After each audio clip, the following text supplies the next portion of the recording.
오늘의 사회 수업을 시작하겠습니다. 지난 시간까지 우리는 민주주의를 얻기 위해 과거의 사람들이 했던 노력들을 살펴보았어요.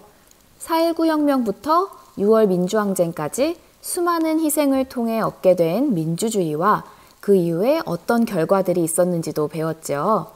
오늘은 오늘날의 시민들이 사회 공동의 문제 해결에 참여하는 모습을 알아보겠습니다. 이전에는 사회에 큰 문제가 있을 때 사람들이 주로 대규모 집회에 참여하였습니다. 독재 정권이나 군사 정권에 맞서야 하기 때문에 큰 시위를 벌이는 경우가 대부분이었고요. 그 결과 많은 사람들이 다치거나 죽는 등의 희생이 따랐습니다. 그러나 대통령 직선제와 지방자치제를 얻어낸 6월 민주항쟁 이후로는 사람들이 목소리를 내는 방식이 예전과는 조금 달라졌어요. 예시를 한번 들어볼까요? 먼저 촛불 집회가 있습니다. 대한민국의 집회 및 시위에 관한 법률에 따르면 해가 진 일몰 이후에는 집회나 시위가 금지되어 있었어요. 다만 문화행사 등은 할 수 있기 때문에 사람들이 이것을 이용해서 구호를 크게 외치거나 피켓을 드는 것을 대신해서 야간에 조용히 촛불을 들며 의견을 표시하는 활동을 할 수 있었던 것이지요. 2008년 이후로는요, 이러한 집회도 합법적으로 열리도록 정해졌답니다. 촛불 집회가 우리나라에서 처음 시작된 것은 1992년경이고 그 이후로도 미군의 차량에 의해서 사망했던 여중생들을 위해 2002년 집회가 열렸고요. 2008년 미국의 광우병 소 수입 협상에 반대하는 촛불 집회도 있었답니다. 또한 2016년에서 2017년에는요, 박근혜 전 대통령의 규탄 촛불 시위와 그리고 최근까지는 검찰 및 언론개혁을 주장하는 촛불 집회가 열리곤 합니다. 시민들이 사회 공동의 문제 해결에 참여하는 방법으로는 또 캠페인 활동이 있습니다. 우리 학교에서도 학교폭력 예방과 교통안전을 위한 캠페인 등 다양한 캠페인 활동을 한 적이 있지요. 캠페인 활동을 통해 사람들에게 꼭 전달하고자 하는 것들을 알리고 함께 문제를 해결해 나갈 수 있어요. 그 다음 방법은 서명운동이 있습니다. 어떤 문제에 대해서 많은 사람들의 동의 서명을 받고 이만큼이나 사람들이 관심을 가지고 있다는 것을 보여주는 방법이지요. 또 너무 억울한 일이 있거나 특정 단체나 국가 등에 꼭 말을 해야 하는 그런 일이 있는 경우에는 이렇게 한 사람이 피켓을 들거나 말을 하지 않는 경우도 많은데요. 1인 시위를 하기도 합니다.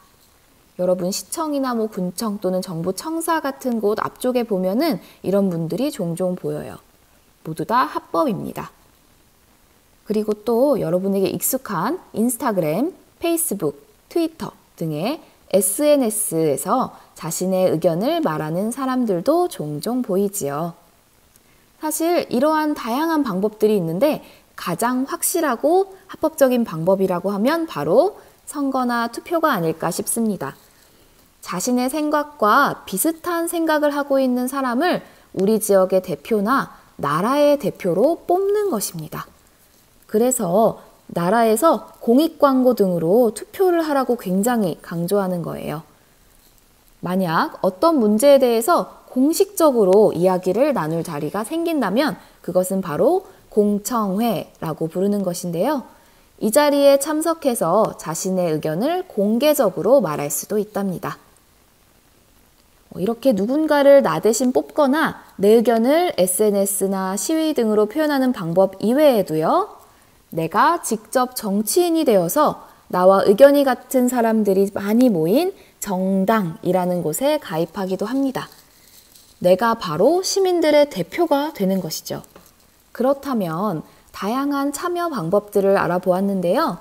오늘날 사람들이 느낄 때 꼭 해결해야 한다고 생각하는 사회 공동의 문제에는 어떤 것들이 있을까요?